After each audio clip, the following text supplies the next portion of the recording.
there had Previously these on the Parker brick Daniels show. wall-like structures underneath the front windows, and some of them had like 1 foot, 1.5 foot high.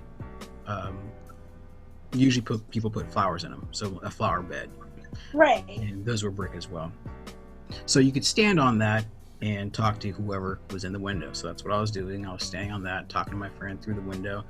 Had two of my friends with me, and Welcome to the Parker Daniels Show, where amazing stories are shared. And be hopeful, hopeful, and he'll make a way. I know it ain't easy, but that's okay. when you go into surgeries, anything having to do with the hospital, you got to sign basically your life away, saying that they are not liable for anything that happens, and you may get this and you may get that. One of them was you may develop cataracts, which Yes. naturally I did. So wow. they went in and removed the lens and put a new one in. And for some reason, they made it a point to say that the lens was made from the same stuff, the same glass or material as the World War II Spitfire airplanes. I was like, that does nothing for me. Why are you mentioning? Why are you telling me this? So anyway, had that surgery done and saw, decently for about 4 to 5 months tunnel vision, because when they go in to do the laser fusion, I guess, of the retina to fix it, they have to go in through the side and it ruins your peripheral vision. Right. So from doing the cataract surgery, you may develop some form of glaucoma. Yes. And what ended up happening was the hooks that held the lens in gave me neovascular glaucoma. Oh So my gosh. I had to have an almond valve put in. But right before that, how they determined I had glaucoma was I went into the doctors for a little checkup. And he was testing the eye pressure, and it was at 88, which Yes. is extremely high. Yes. He's like, we got to do something right now. He's all, look to the left and don't move. Okay. He pulls out a needle and syringe, unwraps it, pulls out the plunger, sticks it in my eye, and I can hear it drain. Oh my gosh. And so then got the almond valve installed shortly thereafter, which is a little valve in the front of in the globe of your eye to release the pressure. Right. And then several weeks after that, the the globe of my eye had actually collapsed because the vitreous fluid had drained out. So it was applying pressure on the nerve endings. Now this part, out of everything, like in my life, and I've been through a lot, everything in my life, this was the most painful thing I have ever felt, is when that lens collapsed on my nerve endings or whatever happened. Oh wow. I was at a doctor's office for another checkup. Good guy, Von Brockich, and I was just in his office, no emergency room, no doctor's office, just a regular old office. On the little chin thing, so he's looking at my eyeball, and he had to cut it open and take this little tube of artificial vitreous fluid and inject it into my eye. And that hurt so bad. My toes and my hands went numb. And my sister, who took me there, she's like, you're pretty white, but you just dropped 4 shades of white. Oh my gosh. I thought I was gonna die. That hurt so bad. Oh my goodness.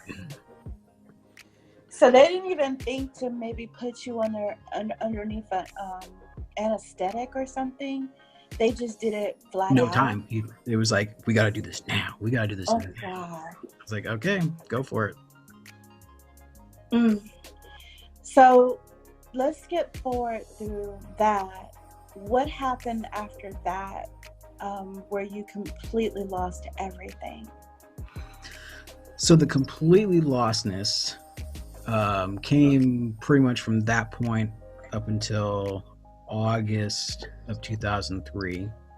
And that was a slow, just gradual. Like every day, I'd notice a little bit foggier or a little bit less light, and just so eventually, sometime in August, I just couldn't really see anything at all. It was just all black. Um, I probably wouldn't. I know I wouldn't be doing this kind of thing if I was sighted. Going on the idea of who I was then, I was really reserved, very much introvert, whereas now I'm more of an ambivert and more outgoing than I want to be. Right. So, like, more willing to talk to people, not so standoffish, like, not really.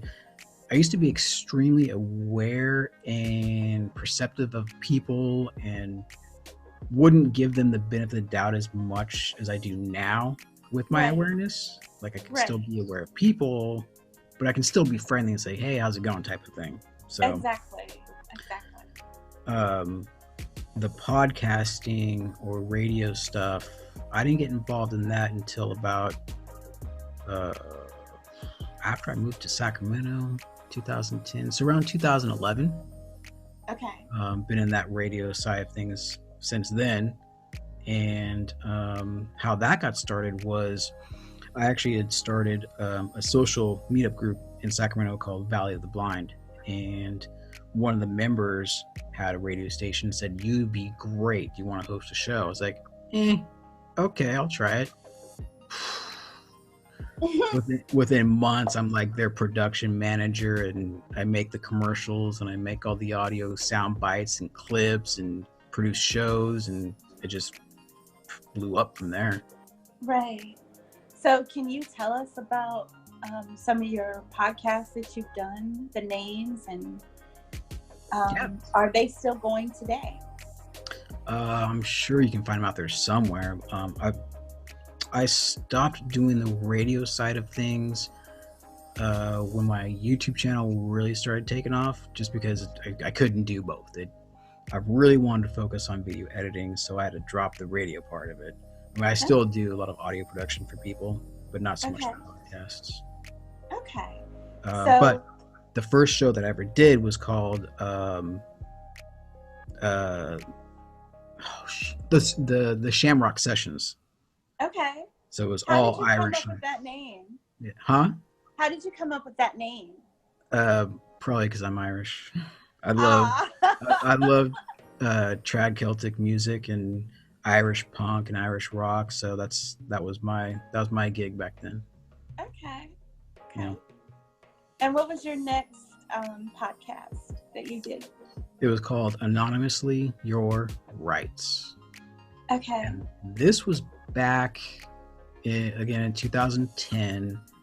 And for anybody that's in the other side of YouTube and the alt world, conspiracy theories and whatnot, all the controversial stuff, that's what I would do. Is I'd pick out clips and just show basically people's rights and how they're being trampled. Did you do it more towards disabilities, or did you take it in other directions? Like what we're dealing with in society today, like about immigration and culture. And... Yeah, it really had nothing to do. Well, I mean, not specifically disability, but just specifically human rights. Okay. All right. And your next podcast? Oh.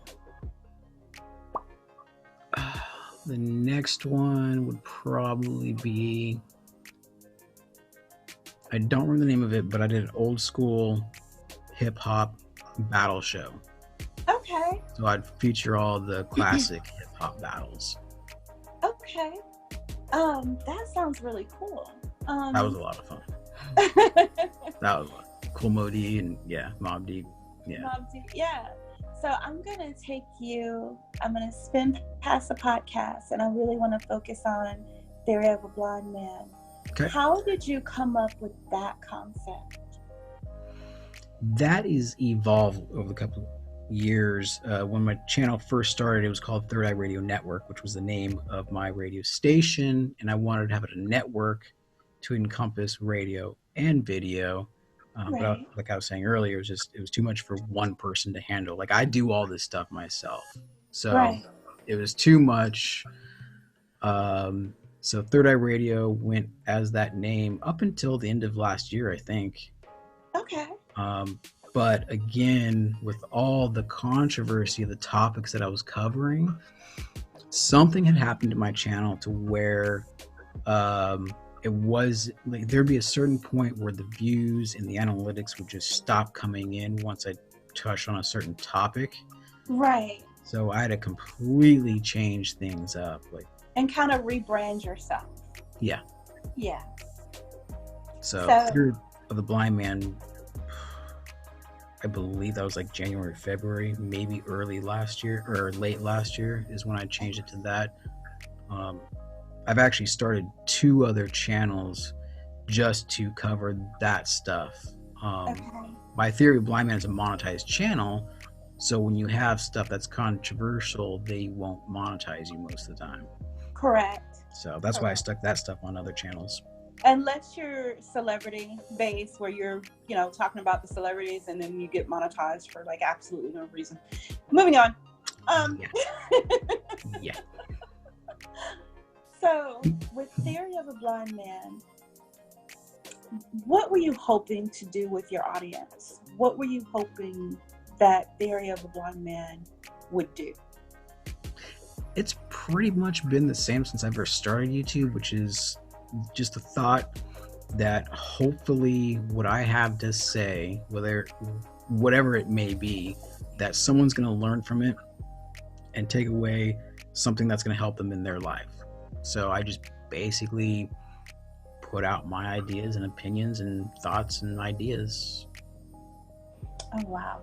You know what? I truly admire the fact that you have overcome so much, and the fact that you are a go-getter, and that you chose not to do what a lot of visually impaired and blind people do, which is feel sorry for themselves. Mm-hmm. You, like I said before, you took the bull by the reins, you ran with it, and for that I want to definitely give you